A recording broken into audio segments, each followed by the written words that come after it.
Assalamualaikum sahabat beriman. Jumpa lagi bersama Siska Primadona di YouTube yang selalu kita tunggu-tunggu. Selamat mendengarkan. Bau harum semerbak memenuhi semua penjuru.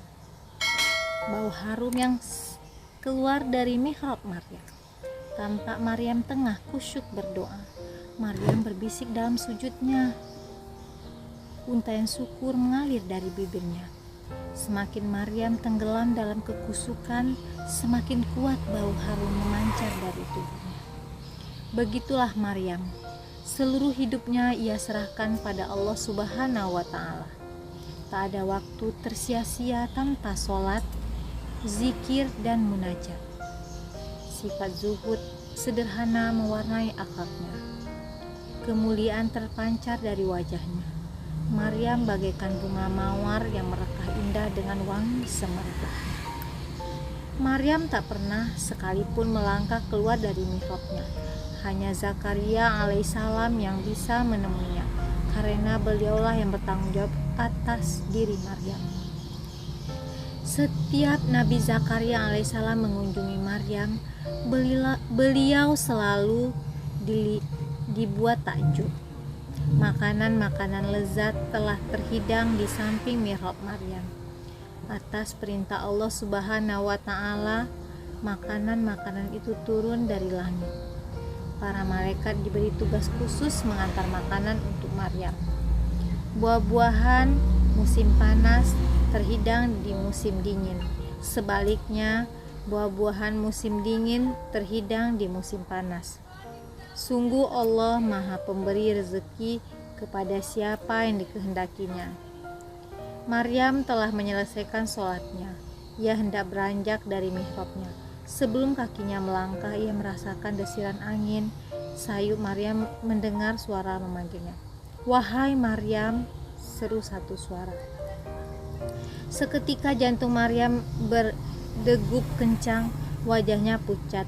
Suara siapa gerangan? Bukan kan hanya pamannya Zakaria yang bisa keluar masuk ke mihrabnya. Belum habis tanya mengumpal, di dada Maryam terdengar suara itu kembali.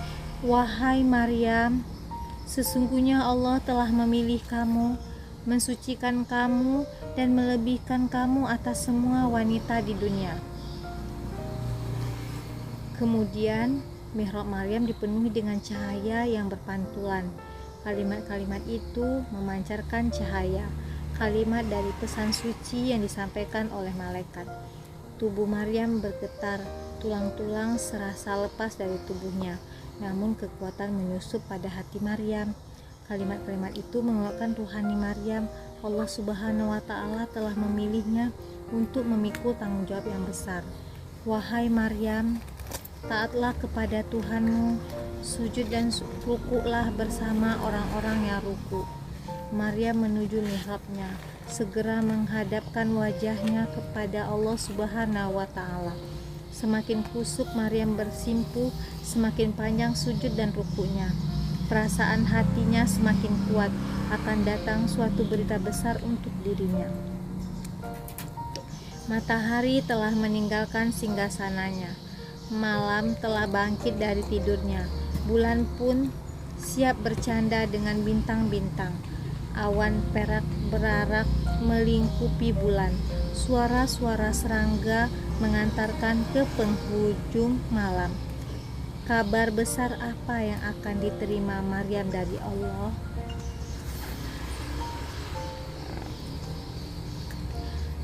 Maryam telah selesai sholat.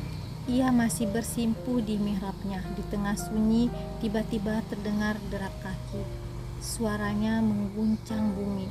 Namun suara itu bukan langkah kaki yang berjalan, melainkan suara berat penghujam tanah berpasir. Maryam ketakutan. Ia merasa tidak sendirian. Ada seseorang selain dirinya. Kepalanya berputar mencari siapa yang berani masuki mihrabnya. Tapi Maryam tak mendapati seorang pun. Bola matanya berputar mencari. Saat itulah matanya tertumpuk pada sesuatu di sana. Sebuah cahaya yang membentuk bayangan sebuah sosok Maryam semakin ketakutan. Tubuhnya gemetar. Peluh menetes dari dahinya. Telapak tangannya sedingin es. Maryam menundukkan kepalanya. Wajah orang asing itu sangat aneh, tak seperti manusia umumnya. Dahinya bercahaya melebihi cahaya bulan purnama. Sinar matanya memancarkan kemuliaan, tapi wajahnya sama sekali tak menakutkan. Wajahnya menggambarkan kerendahan hati yang sangat mengagumkan. Dari pandangannya, Maryam merasakan ketajuban luar biasa. Cahaya dan kemuliaan orang itu pasti karena penyembahannya kepada Allah. Penyembahan yang telah dilakukan sepanjang jutaan tahun. Siapa gerangan orang itu? Maryam semakin gusar. Orang asing itu membawa kegelisahan hati Maryam. Salam kepadamu wahai Maryam, ucapnya. Maryam berjingkat terkejut dibuatnya. Sebelum menjawab salamnya, Maryam berkata, "Sungguh aku berlindung kepada Tuhan yang Maha Pengasih terhadapmu jika engkau orang yang bertakwa." Maryam sangat takut jika orang asing itu berniat jahat. Selama ini terbentang hijab antara Maryam dengan dunia di luar sana. Tak ada seorang pun yang bisa menemuinya, apalagi seorang laki-laki. Hanya Nabi Zakaria alaihissalam yang diperkenankan memasuki mihrabnya. Orang dengan wajah bercahaya itu tersenyum lalu berkata, "Sesungguhnya aku hanyalah utusan Tuhanmu untuk menyampaikan anugerah kepadamu, seorang anak laki-laki yang suci." Orang asing itu adalah penghulu para malaikat. Jibril yang berubah wujud menjadi manusia. Maryam mengangkat kepalanya. Tubuh dan hatinya gemetar karena penjelasan malaikat. Masih terngiang ucapan Jibril, "Bagaimana mungkin? Maryam adalah wanita suci. Ia belum pernah menikah. Bagaimana ia bisa mempunyai anak tanpa menikah?" Pertanyaan berputar di kepala Maryam. Bagaimana bisa ada anak laki-laki padahal tak seorang manusia pun pernah menyentuhku? Tak kuasa menahan, Maryam bertanya pada Jibril, "Hal itu sangat mudah bagi Allah sebagai rahmat dari Tuhanmu, dan hal itu sudah diputuskan dan ditetapkan oleh Allah." Jawab Jibril meyakinkan Maryam. Jibril meniupkan ruh ke rahim Maryam. Dengan izin Allah Subhanahu wa Ta'ala, hiduplah seorang bayi di rahim Maryam. Bagaimana Maryam melewati masa kehamilannya? Apakah orang-orang di sekitar Maryam bisa memaklumi? Udara dingin bergerak perlahan, kemudian hilang bersama sosok Jibril. Maryam kembali ke mihrabnya. Dia semakin khusyuk dalam sholatnya. Antara sedih, bahagia, dan bingung tumpah ruah di benak Maryam. Maryam membayangkan fitnah yang akan diterimanya. Semua orang pasti akan menuduhnya telah berbuat zina, padahal hampir seluruh hidupnya dihabiskan untuk beribadah kepada Allah Subhanahu wa Ta'ala. Dalam kegetiran hatinya, Maryam teringat berita yang disampaikan malaikat Jibril bahwa Allah Subhanahu wa Ta'ala telah memberi kegembiraan dengan memberinya seorang putra yang suci. Allah juga yang memberikan nama untuk putranya, namanya Isa. Kelak putranya akan menjadi orang terkemuka. Maryam tersenyum, lalu Maryam mengusapkan tangan ke perutnya. Maryam merasakan kini tak sendirian lagi. Ada bayi yang dititipkan oleh Allah Subhanahu wa Ta'ala di perutnya. Kemudian Maryam terlelap. Keesokan harinya saat terbangun, Maryam mendapatkan buah-buahan di samping mihrabnya. Buah-buahan itu sangat banyak. Maryam termenung sambil memandang buah-buahan itu. Tiba-tiba ia berseru lirih pada dirinya sendiri, "Ini engkau tidak sendiri, Maryam. Engkau harus makan dengan baik agar sehat." Lalu dengan penuh rasa syukur, Maryam makan buah-buahan itu. Maryam ingin jujur mengatakan tentang kehamilannya, tapi apakah orang-orang tidak akan mencemoohnya? Mereka pasti akan menuduh Maryam tidak dapat menjaga kesuciannya. Akhirnya Maryam hanya bercerita pada bibinya, istri Nabi Zakaria alaihissalam yang mengasuhnya. Bibinya memeluk Maryam dengan penuh kasih sayang. Hari terus berganti, bulan demi bulan pun berlalu. Maryam merasa heran dengan kehamilannya. Dia tidak merasakan kepayahan seperti kehamilan pada umumnya. Maryam merasakan kehamilannya dipenuhi nikmat tak terhingga. Maryam merasakan akan ada sesuatu yang akan terjadi, seolah ada yang membimbing. Maryam melangkahkan kaki keluar dari mihrabnya. Kakinya terus melangkah ke arah sebelah timur. Maryam tak menghiraukan sudah berapa jauh ia melangkah. Ia terus melangkah tanpa tahu akhir tujuannya.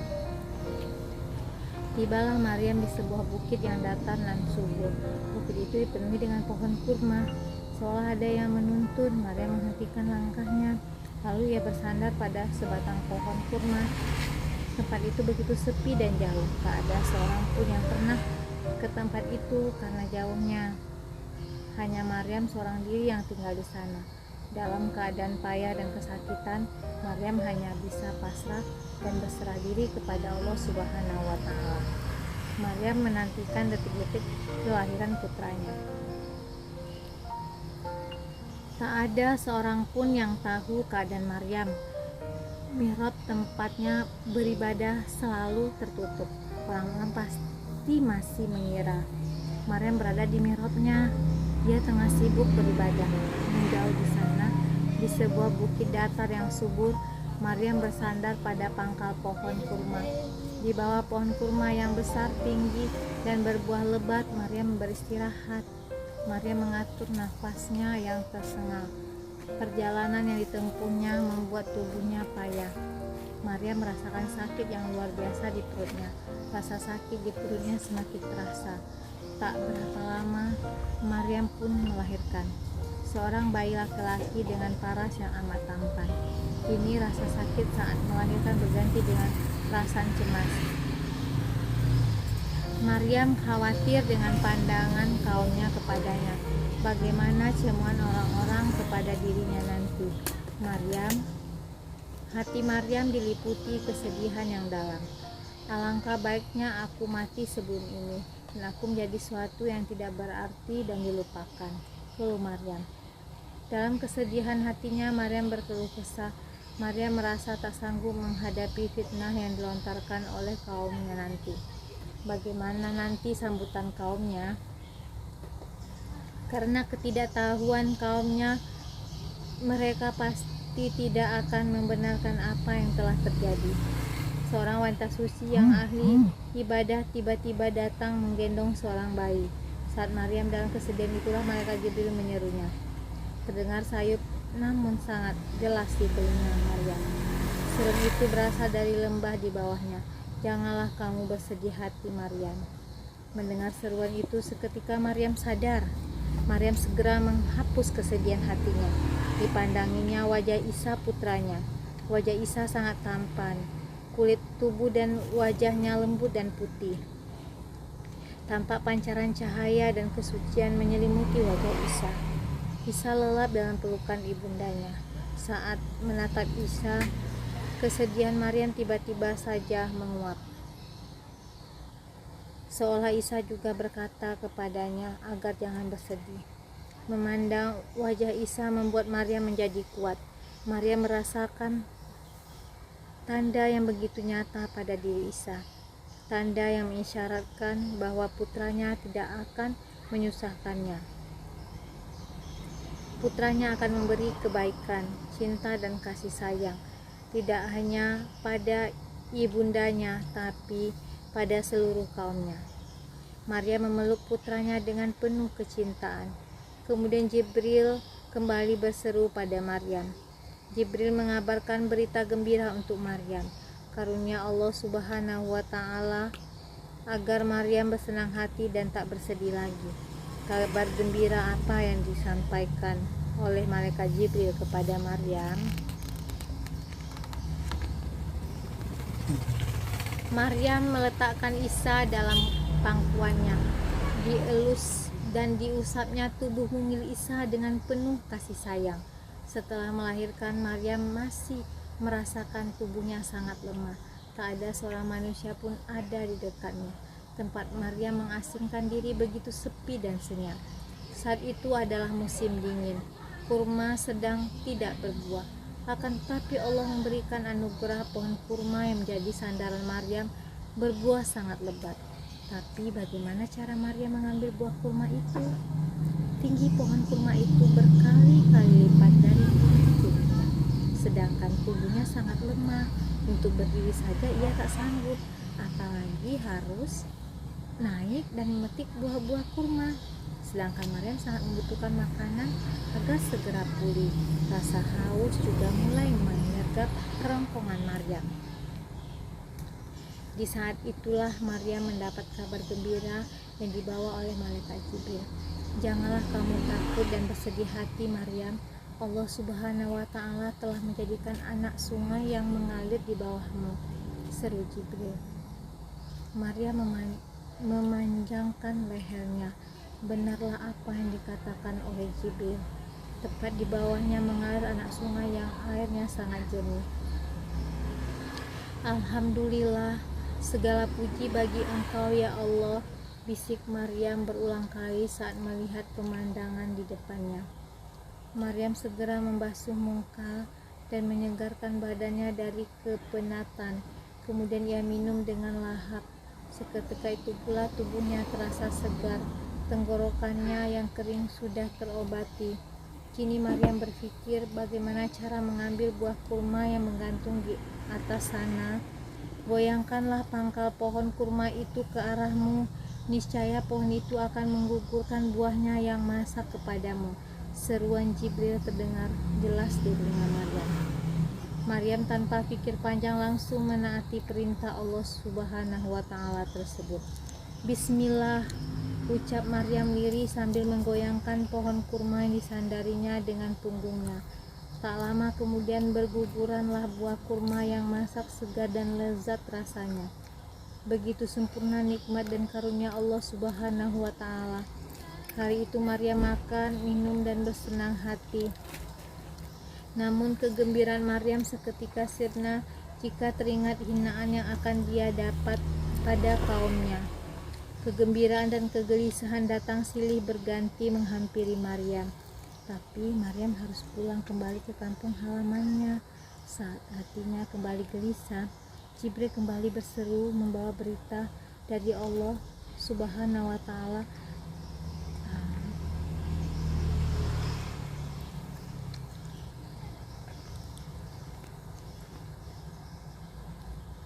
Aroma rumput segar terasa menyejukkan, aroma harum buah kurma masak menggugah selera.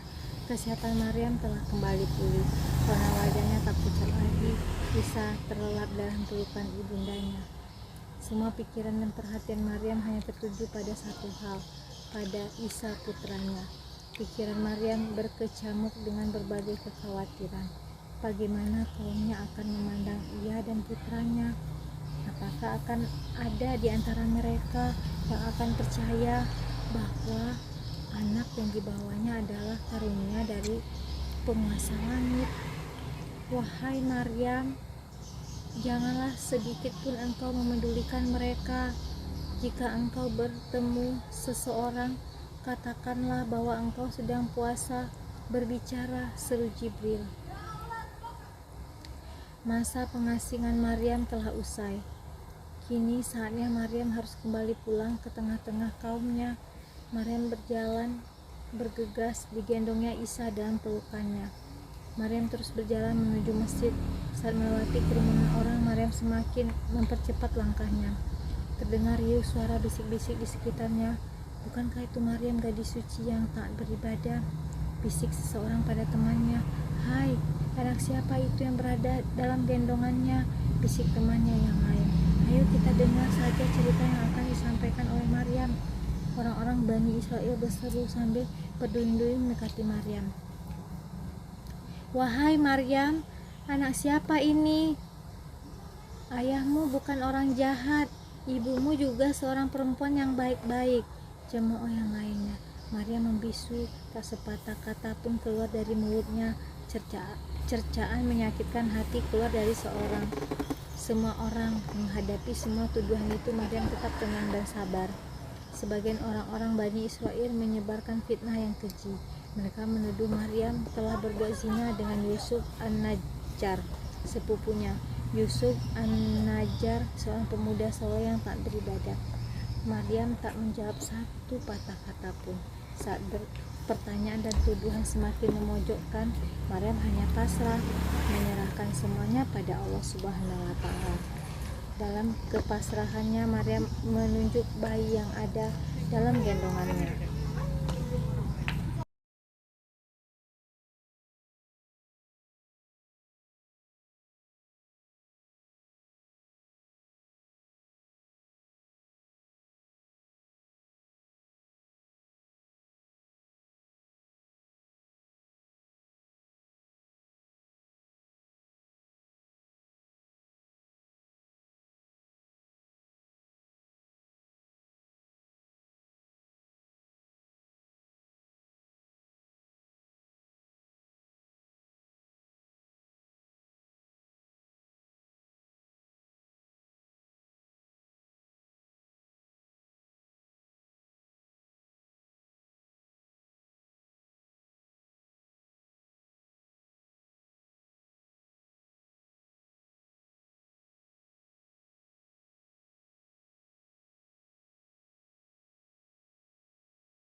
Seorang pembesar kaum Bani Israel bertanya, "Apa yang bisa kami tanyakan pada bayi yang baru lahir?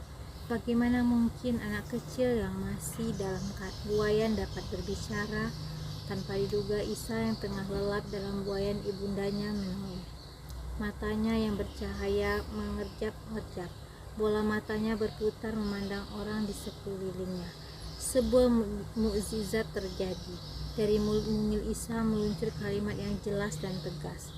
"Sesungguhnya aku ini hamba Allah. Dia memberiku kitab Injil. Dia menjadikan aku seorang nabi.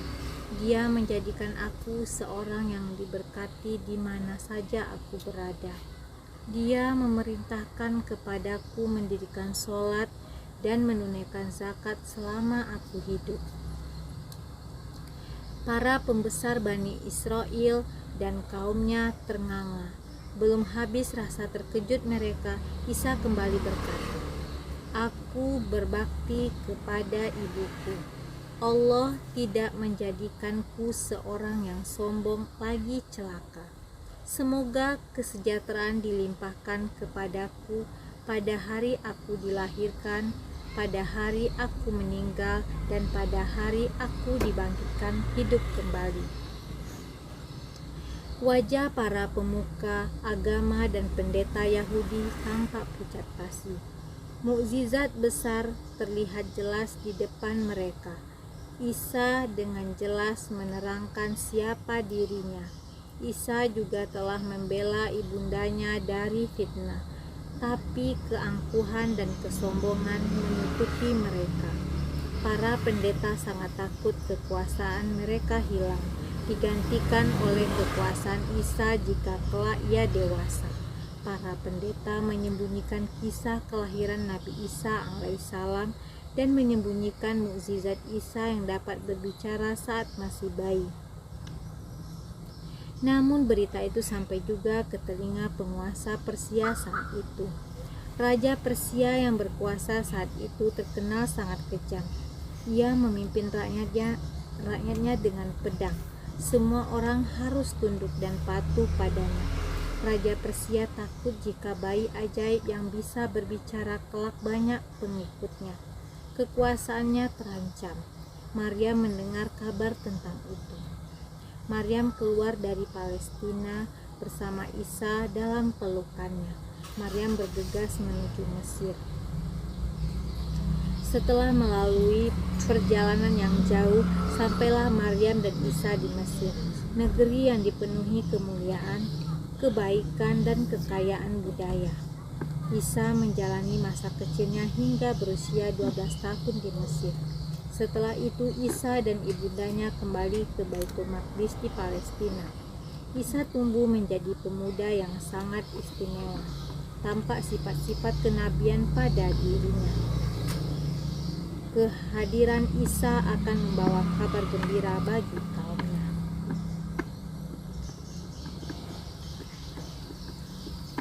Nabi Isa alaihissalam keluar dari rumahnya. Suasana sepi. Tak ada seorang pun di luar rumah. Rupanya hari ini adalah hari Sabtu, hari yang diistimewakan oleh kaum Bani Israel. Hari Sabtu waktunya beribadah. Seru para pendeta mengingatkan kaumnya. Kaum Bani Israel sangat menghormati hari Sabtu karena ajaran Nabi Musa alaihissalam memerintahkan untuk menghormati hari Sabtu. Mereka sangat mempercayai bahwa hari Sabtu adalah hari yang dijaga dari langit, hari khusus beribadah. Sepeninggalan Nabi Musa alaihissalam, para pemuka Bani Israel menambah-nambah larangan di hari Sabtu. Beratus-ratus larangan ditetapkan tidak boleh dilakukan di hari Sabtu. Ada larangan pergi berobat, larangan menyalakan api, larangan memetik tanaman. Banyaknya larangan itu menyusahkan mereka. Nabi Isa alaihissalam berjalan di tempat ibadah. Bajunya yang sederhana terlihat rapi, aroma wangi tercium di sepanjang tanah yang dijejak beliau. Hari itu hari Sabtu, tapi Nabi Isa alaihissalam keluar rumah menolong memetik buah, lalu memberikan buahnya pada seorang anak fakir. Nabi Isa alaihissalam juga menolong menyalakan tungku api penghangat rumah seorang nenek tua. Nabi Isa alaihissalam melanggar semua larangan di hari Sabtu yang tak sesuai dengan syariat Nabi Musa alaihissalam. Allah Subhanahu wa Ta'ala menurunkan kepada Nabi Isa alaihissalam Alkitab, yaitu Injil. Nabi Isa alaihissalam menjalankan tugas kenabiannya. Nabi Isa alaihissalam juga menjadi penengah perselisihan kaum Bani Israel. Sebagian dari kaum Bani Israel mengingkari ajaran Nabi Isa alaihissalam. Mereka kukuh memegang ajaran yang sesat. Namun sebagian yang lain menyambut gembira ajaran Nabi Isa alaihissalam. Mereka bergembira atas kenabian Nabi Isa alaihissalam. Mereka beriman kepada Nabi Isa alaihissalam. Mereka membela dan menolong agama Allah Subhanahu wa Ta'ala. Mereka adalah kaum Bani Israel yang mendapat cahaya di hatinya. Mereka adalah kaum Hawariyin. Siapa yang akan menjadi pengikutku menegakkan agama Allah? Nabi Isa alaihissalam bertanya pada kaumnya. Kamilah pengikut setiamu, kamilah yang akan menjadi penolong agama Allah. Kaum Hawariyin serempak berseru. Kaum Hawariyin adalah para penolong Nabi Isa alaihissalam dalam menegakkan agama Allah Subhanahu wa Ta'ala. Mereka percaya apa yang disampaikan oleh Nabi Isa alaihissalam. Mereka dinamakan Hawariyin karena mereka selalu mengenakan pakaian berwarna putih. Kaum Hawariyin bertubuh pendek, mereka adalah para pemburu. Sedangkan sebagian kaum Bani Israel lainnya selalu saja berbantah-bantahan. Mereka tidak mau mengakui Nabi Isa alaihissalam sebagai utusan Allah Subhanahu wa Ta'ala. Mereka tidak suka ajaran Taurat diluruskan kembali. Mereka malah berbantah-bantahan sesuatu yang menyesatkan.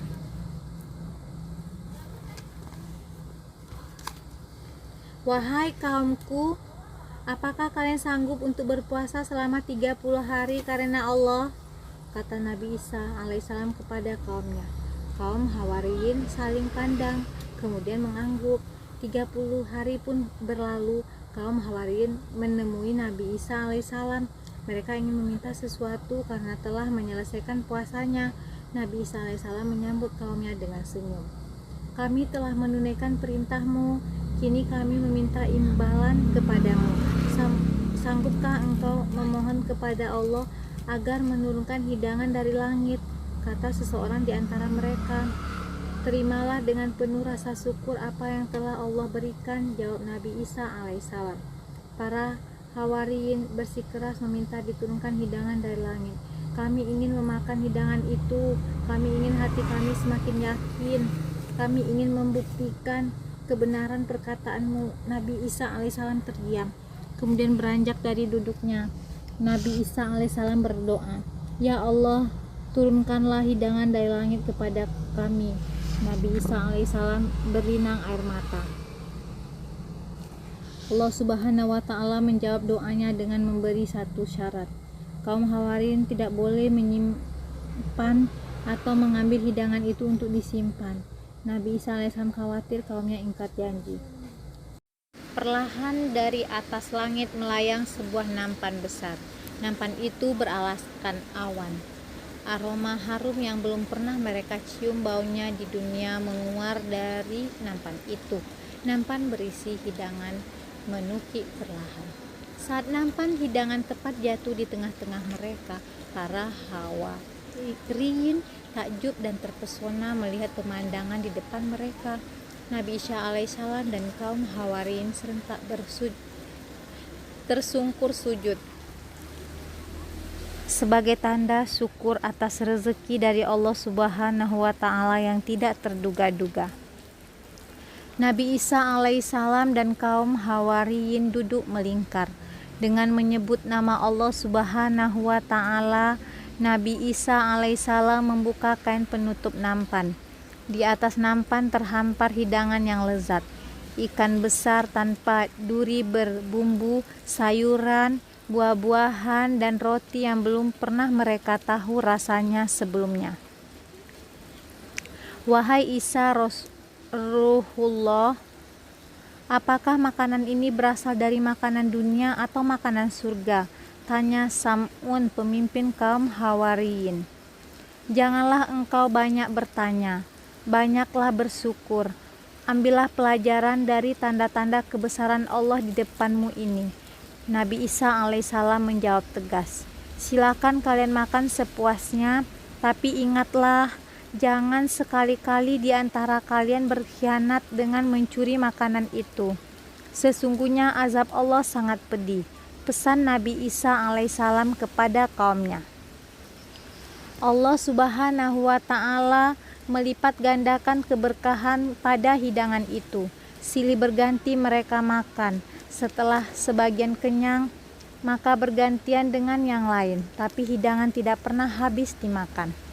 Setan mulai menggoda. Sebagian dari mereka mencuri dan menyembunyikan makanan yang melimpah dan tiada pernah habis itu. Setelah itu mereka juga meminta Nabi Isa alaihissalam untuk memperlihatkan mukjizatnya yang lain.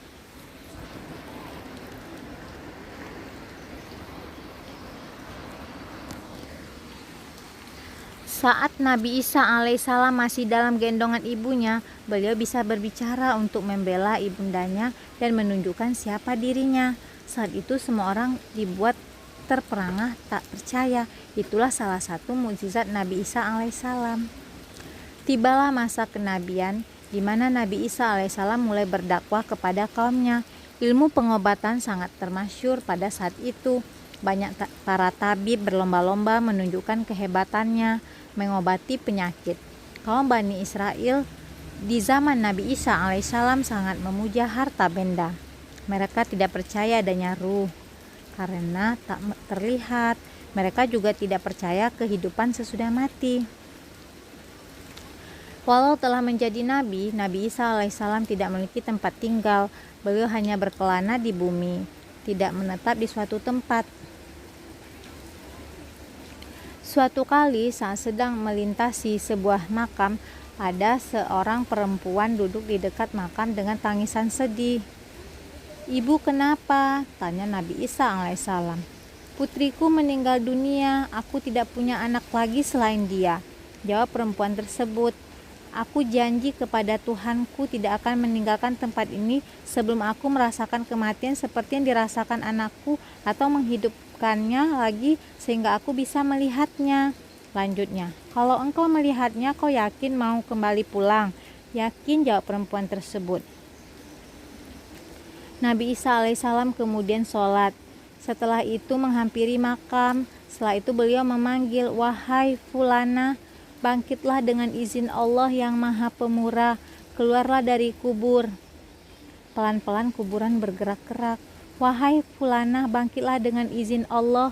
Keluarlah dari kubur." Panggil Nabi Isa alaihissalam lagi. Pelan-pelan kuburan pun terbelah. Nabi Isa alaihissalam kembali memanggil untuk ketiga kalinya. Pada panggilan ketiga, seseorang keluar dari kubur. "Kenapa engkau tidak kunjung memenuhi panggilanku?" tanyanya kemudian. "Saat panggilan pertama datang, Allah mengirim seorang malaikat kepadaku, lalu menyusun tubuhku. Pada panggilan kedua, ruhku kembali kepadaku.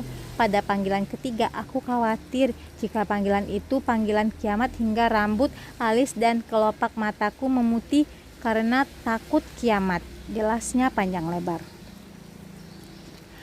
Orang mati yang telah hidup kembali kemudian melihat ibunya yang sedang sesenggukan. "Wahai ibuku, bersabarlah dan harapkan pahala atas kematianku. Aku tidak lagi memerlukan dunia. Wahai ruh ciptaan Allah dan kalimatnya, mohonkan kepada Robku agar mengembalikanku ke akhirat dan mempermudah beban berat kematian padaku." Katanya lagi panjang lebar. Setelah berkata seperti itu, Nabi Isa alaihissalam kembali berdoa untuk kembali mematikan. Usai berdoa, tanah kubur menjadi rata kembali. Mukjizat tersebut membuat Bani Israel semakin marah kepada Nabi Isa alaihissalam. Bukannya sadar, mereka malah semakin ingkar.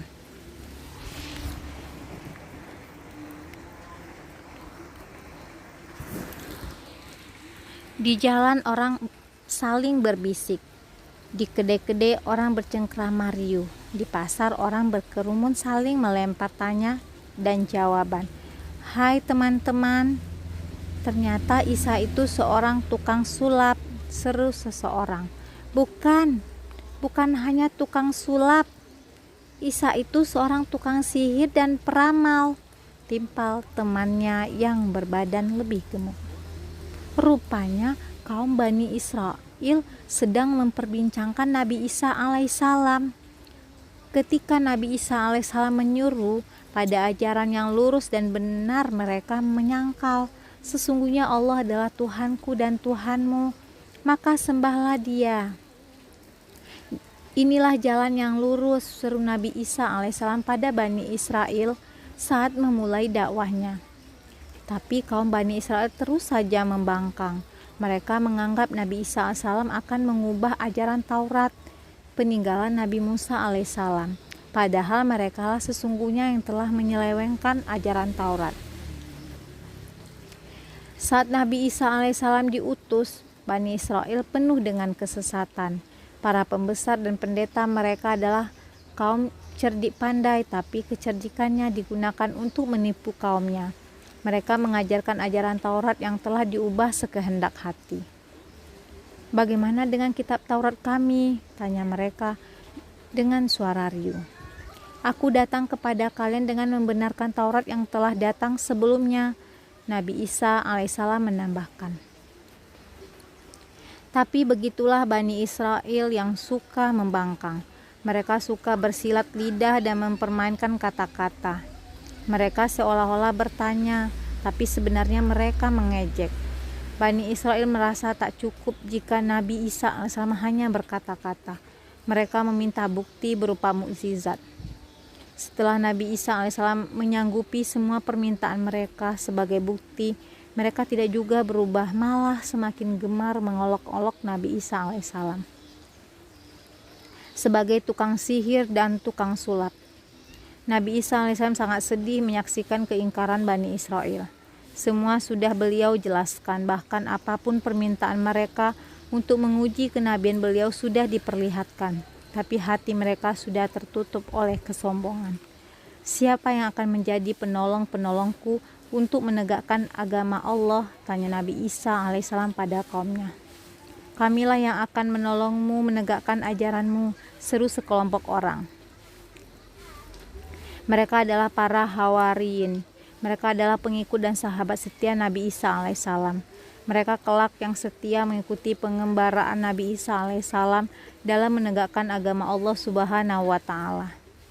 Mereka juga yang selalu setia mendampingi Nabi Isa alaihissalam saat menghadapi sebuah peristiwa yang sangat penting.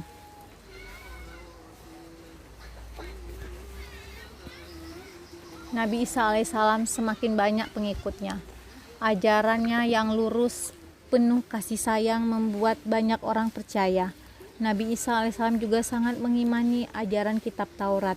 Beliau menyempurnakan ajaran Taurat dengan wahyu yang diterimanya dalam kitab Injil. Orang-orang Bani Israel yang sombong dan suka berdusta semakin marah. Mereka takut kekuasaan dan pengaruh Nabi Isa alaihissalam akan mengalahkan pemuka agama mereka. Mereka takut ajaran-ajaran Taurat peninggalan Nabi Musa alaihissalam yang telah mereka ubah diketahui oleh pengikutnya. Mereka takut kebohongan mereka terbongkar.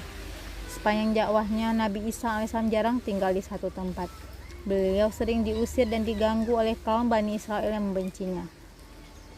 Nabi Isa alaihissalam mengembara dari satu tempat ke tempat lainnya. Nabi Isa alaihissalam pantang menyerah. Beliau terus menyampaikan ajaran tauhid yang lurus, meski cobaan, hinaan, dan cemoohan selalu menghampiri. Para pembesar dan pemuka agama Bani Israel bermusyawarah. Mereka mencari jalan keluar untuk menyingkirkan Nabi Isa alaihissalam. Mereka sepakat menemui Raja Damaskus. Raja yang berkuasa saat itu adalah seorang musyrik.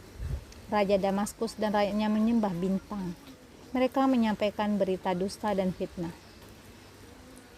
"Wahai baginda raja, di Baitul Maqdis ada seorang laki-laki penyebar ajaran sesat. Dia berencana memberontak kekuasaan Tuhan," kata seorang pemimpin kaum Bani Israel. Raja terhasut dengan cerita-cerita bohong bahwa Nabi Isa alaihissalam mengaruhi rakyat untuk melawan Raja Damaskus. Nabi Isa alaihissalam juga difitnah sebagai pendusta. Nabi Isa alaihissalam juga dituduh sebagai pemecah belah masyarakat.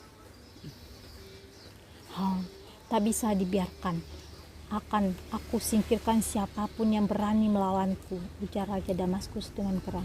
Sang raja murka, merah padam wajahnya menahan amarah. Lalu sang raja menulis surat kepada kepala daerah di Baitul Maqdis. Diperintahkan kepada wakilnya di Baitul Maqdis untuk menangkap Nabi Isa alaihissalam lalu membunuh dan menyalibnya. Ketika surat Raja Damaskus telah sampai, segera dilaksanakan tugas yang diberikan kepadanya. Wakil raja di Baitul Maqdis dan kelompok orang-orang Bani Israel segera bersiap.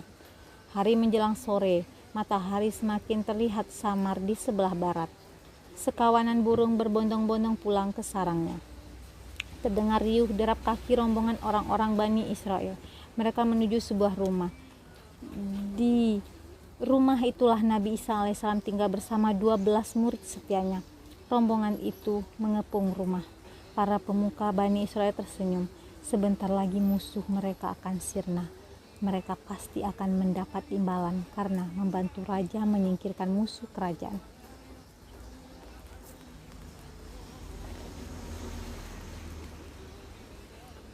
Nabi Isa alaihissalam tengah mengajarkan kitab Injil kepada murid-muridnya. Para muridnya yang setia mendengarkan dengan sepenuh hati. Sosok utusan Allah Subhanahu wa Ta'ala yang agung, sederhana dan bersahaja. Ucapan dan wajah beliau menyerahkan cahaya kebenaran. Tatapan matanya meneduhkan bagi siapapun yang memandangnya. Nabi Isa alaihissalam sadar bahaya tengah mengancamnya. Beliau sangat tahu tabiat kaum Bani Israel. Mereka akan menghalalkan segala cara untuk menyingkirkan orang yang dianggap musuh mereka. Banyak sudah nabi-nabi pembawa ajaran yang lurus dibunuh oleh Bani Israel. Nabi Isa alaihissalam merasakan sesuatu akan terjadi. Di sekeliling rumahnya terdengar suara riuh, terdengar suara pintu diketuk dengan sangat keras. Nabi Isa alaihissalam ragu jika beliau keluar pasti mereka akan menangkapnya. Jika beliau bertahan di dalam rumah, orang-orang itu pasti masuk dengan paksa. Adakah di antara kalian yang bersedia diserupakan dengan diriku? Kelak ia akan bersamaku di surga, tanya Nabi Isa alaihissalam kepada ke-12 muridnya. Sejenak suasana menjadi hening. Tak ada seorang pun yang mengacungkan jari telunjuknya. Seorang pemuda bersedia. Nabi Isa alaihissalam memandang pemuda itu. Dia masih terlalu muda. Lalu Nabi Isa alaihissalam mengulangi pertanyaannya hingga 2 kali. Kembali hanya pemuda itu yang mengacungkan jarinya. Kamulah orangnya, kelak kita akan bersama di surga, kata Nabi Isa alaihissalam sambil merangkul dan memeluk pemuda itu. Kemudian Allah Subhanahu wa Ta'ala dengan segala kekuasaannya menyerupakan pemuda itu seperti Nabi Isa alaihissalam. Lalu terbukalah salah satu bagian atap rumah Nabi Isa alaihissalam. Tiba-tiba Nabi Isa alaihissalam disergap rasa kantuk yang sangat. Saat Nabi Isa alaihissalam tertidur, Allah Subhanahu wa Ta'ala mengangkat dan menyelamatkan Nabi Isa alaihissalam. Setelah Nabi Isa alaihissalam diangkat oleh Allah Subhanahu wa Ta'ala ke langit, Bani Israel berhasil masuki rumah di tengah kegelapan malam. Mereka melihat pemuda-pemuda yang telah Allah Subhanahu wa Ta'ala serupakan dengan Nabi Isa alaihissalam. Mereka segera menangkapnya. Mereka mengira itu adalah Nabi Isa alaihissalam. Mereka menggiring ke tanah lapang dengan kasar. Mereka menyalib dan meletakkan duri-duri di kepalanya. Kaum Bani Israel membenci Nabi Isa alaihissalam sangat senang. Mereka bangga bisa menjalankan tugasnya. Mereka tak sadar bahwa Allah Subhanahu wa Ta'ala telah membalas tipu daya mereka. Allah Subhanahu wa Ta'ala telah menyelamatkan Nabi Isa alaihissalam, mengangkat Nabi Isa alaihissalam dari hadapan mereka ke langit. Allah Subhanahu wa Ta'ala meninggalkan mereka dalam kesesatan. Hati kaum Bani Israel penuh keingkaran terhadap perkara yang benar. Sifat ini melekat di hati mereka. Allah Subhanahu wa Ta'ala menghinakan mereka dengan sifatnya itu sampai hari kiamat.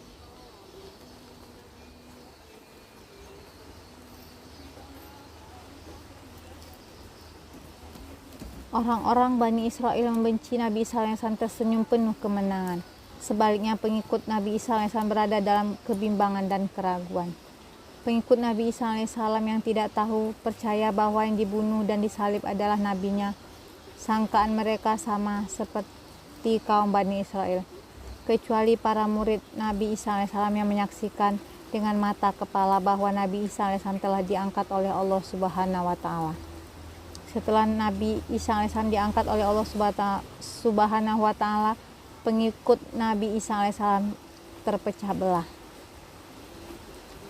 Pengikut Nabi Isa AS terpecah menjadi bermacam-macam golongan. Sebagian dari mereka tetap beriman kepada Allah Subhanahu wa Ta'ala, percaya bahwa Nabi Isa AS utusan Allah Subhanahu wa Ta'ala. Para ahli kitab pengikut Nabi Isa AS berbantah-bantahan. Mereka saling berbeda pendapat. Sebagian dari mereka sangat berlebih-lebihan. Ada yang menganggap bahwa Nabi Isa AS adalah Tuhan yang turun ke muka bumi. Alasannya karena Nabi Isa AS bisa menghidupkan yang mati. Padahal kemampuan itu adalah mukjizat yang diberikan oleh Allah Subhanahu wa Ta'ala. Engkau berdusta, Isa adalah anak Allah, kata sebagian yang lain. Mereka menganggap bahwa Nabi Isa AS anak Allah karena beliau dilahirkan tanpa ayah. Padahal sesungguhnya Nabi Isa AS itu tercipta dengan ruh dan kalimat Allah Subhanahu wa Ta'ala. Sangat mudah bagi Allah Subhanahu wa Ta'ala untuk menciptakan Nabi Isa AS tanpa ayah. Tinggal berkata kun maka jadilah. Oleh sebab itu dalam Al-Quran Allah Subhanahu wa Ta'ala menyebut Nabi Isa AS dengan Ruhullah atau Kalimatullah. Engkaulah yang telah berdusta, Isa itu salah satu dari Tuhan, bantah kelompok yang lain. Begitulah ahli kitab saling berbantah-bantahan. Mereka terus-menerus saling mempertahankan pendapatnya. Hal ini terjadi selama lebih 300 tahun, hingga kemudian datanglah seorang raja Romawi. Raja Konstantin, begitulah julukannya. Raja Konstantin yang semula kafir memeluk kepercayaan Nasrani. Raja Konstantin memiliki niat terselubung. Dia ingin mempengaruhi kaum Nasrani. Raja Konstantin tak mengetahui ajaran Nabi Isa alaihissalam yang lurus dan benar. Namun dengan pengaruhnya dia mengubah dengan menambah dan mengurangi ajaran Nabi Isa alaihissalam sekehendak hati. Raja Konstantin menghalalkan memakan daging babi, padahal Nabi Isa alaihissalam mengharamkannya. Raja Konstantin memerintahkan sholat menghadap ke arah matahari terbit. Lalu dia membuat gambar dan patung-patung yang dipasang di tempat-tempat ibadah. Raja Konstantin juga menambah puasa 10 hari padahal Nabi Isa alaihissalam hanya mengajarkan puasa 30 hari. Ajaran Isa Al-Masih saat itu sudah tercemar, bukan ajaran Nabi Isa Al-Masih yang lurus dan benar. Lalu Raja Konstantin membangun sebuah kota dengan nama dirinya. Kota itu terkenal dengan kota Konstantinopel. Ajaran Raja Konstantin diikuti oleh keluarga para raja. Demikianlah kebesaran kerajaan Konstantinopel dan kaum Nasrani mengalahkan kebesaran kaum Bani Israel. Kaum Nasrani yang tersesat dan kaum Bani Israel yang ingkar.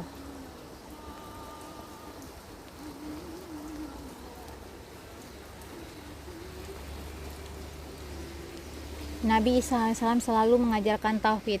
Beliau selalu memerintahkan kaumnya untuk menyembah Allah Subhanahu wa Ta'ala saja.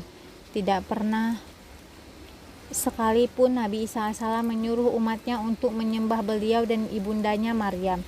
Hai Isa putra Maryam, pernahkah engkau mengatakan kepada umat manusia, jadikanlah aku dan ibuku dua sesembahan selain Allah?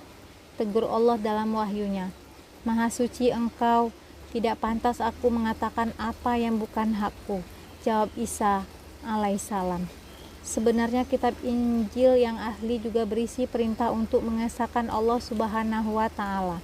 Akan tetapi umat Nabi Isa alaihissalam kemudian membaca kitab Injil yang telah diubah oleh Raja Konstantin. Mereka tertipu dan langsung mempercayai kitab palsu itu. Para pemuka agama Nasrani pun menyembunyikan kebenarannya. Mereka takut terhadap hukuman raja. Mereka juga ingin mendapat kedudukan terhormat dengan menurutinya. Waktu pun berlalu. tibalah masa Nabi Muhammad SAW. Suatu saat beliau mengirim surat kepada seorang uskup pemuka agama Nasrani di Najran. Kepada uskup dan penduduk Najran dengan menyebut nama Tuhan Nabi Ibrahim, Nabi Ishak dan Nabi Yakub. Dari Muhammad, Nabi utusan Allah. Sesungguhnya aku mengajak kalian masuk Islam, menganjurkan kalian untuk menyembah Allah, meninggalkan menyembah sesama makhluk, mengajak kalian untuk membantu agama Allah, bukan membela agama yang dibuat oleh makhluk. Itulah sebagian isi surat Rasulullah SAW untuk penduduk Najran. Setelah membaca isi surat itu, uskup itu bertanya kepada seseorang, "Bagaimana pendapatmu tentang surat ini? Sesungguhnya engkau mengetahui apa yang telah dijanjikan oleh Allah kepada Ibrahim, yaitu kenabian yang akan dianugerahkan kepada keturunan Ismail." Tukas orang itu. Kemudian uskup Najran itu meminta pendapat kepada beberapa orang. Jawabannya sama. Akhirnya uskup Najran itu mengirim utusannya. Mereka terdiri dari 60 orang Nasrani. Di antara mereka ada 14 orang dari kalangan terhormat. "Masuk Islamlah kalian," ujar Rasulullah SAW ketika mereka berada di hadapannya. "Kami telah Islam," jawab mereka. "Kalian berdusta. Kalian bukan beragama Islam karena mengaku Tuhan beranak, menyembah patung dan makan daging babi," jawab Rasulullah SAW. "Lalu siapakah Bapak Isa?" tukas mereka. Rasulullah SAW terdiam. Kemudian Allah Subhanahu wa Ta'ala menurunkan firman-Nya, "Allah tidak ada Tuhan melainkan Dia yang hidup kekal lagi senantiasa berdiri sendiri." Rasulullah SAW meminta bermubahalah, yakni saling bersumpah atas kebenaran yang diyakini masing-masing. Para utusan dari Najran itu bimbang. Mereka takut jika laknat Allah Subhanahu wa Ta'ala ditimpakan kepada mereka. Sesungguhnya mereka tahu bahwa yang dikatakan Rasulullah SAW adalah benar. Kemudian mereka berkata, "Kami membiarkan engkau tetap pada agamamu dan kami tetap pada agama kami." Demikianlah kesesatan kaum Nasrani. Mereka sebenarnya tahu tapi tidak mau menerima